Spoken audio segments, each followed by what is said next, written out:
Hello everyone, my name is Gitanjali Singh and I'm currently interning at Lexis & Company. The topic for today's video is sedition, which has been defined under section 124A of IPC. On the contrary, we'll deal with the legal history of sedition and the current status of sedition.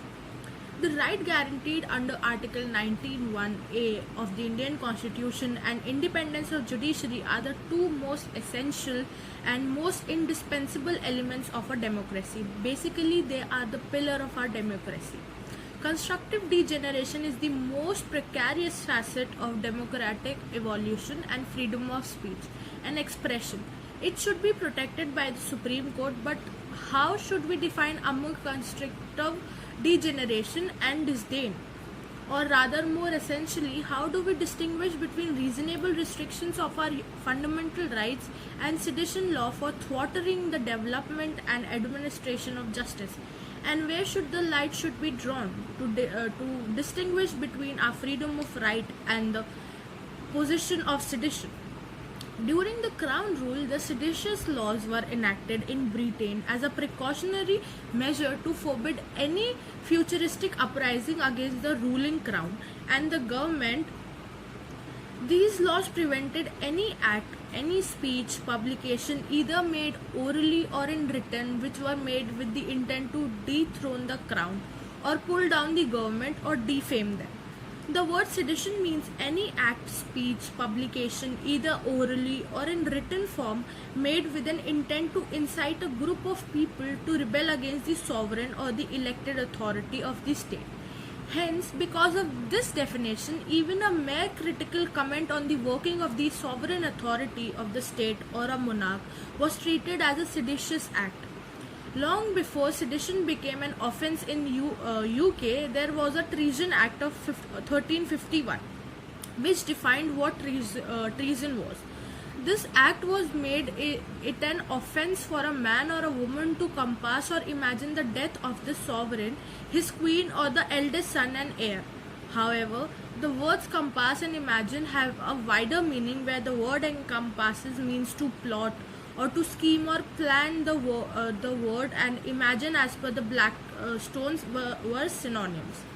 Many legal scholars of that duration were of the opinion that the Treason Act of 1351 was not a very well worded or a clumsy legislation.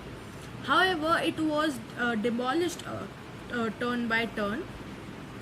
Now, during the era of Queen Elizabeth, that is from 1590 onwards, Sedition Act 1661 was passed by the Government of England, which stated that any act, speech or publication, either made orally or in written, which were made with the intent to dethrone the crown or pull down the image of the throne towards the ruling authority of the state, shall be an offence.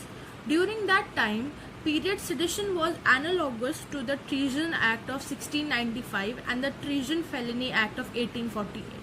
One of the main reasons why the Sedition Act was passed and enacted was because Britain had acquired a lot of overseas countries as an enemies and called them British colonies.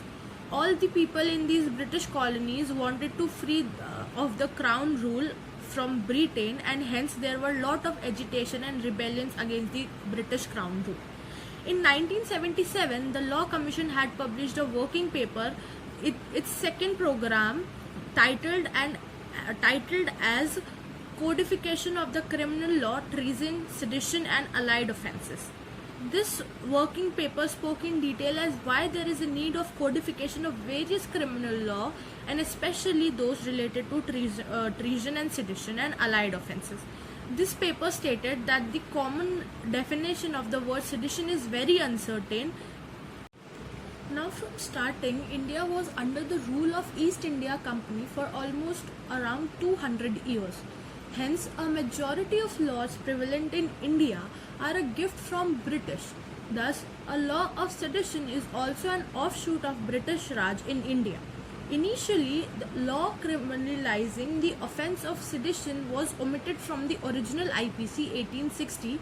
However, the draft of IPC, which was first drafted by Lord Macaulay in year 1837, contained detailed provision on the offence of sedition.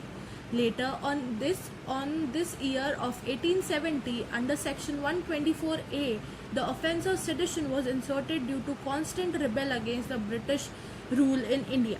Hence, to suppress such rebellion actions, section 124A was made an offence.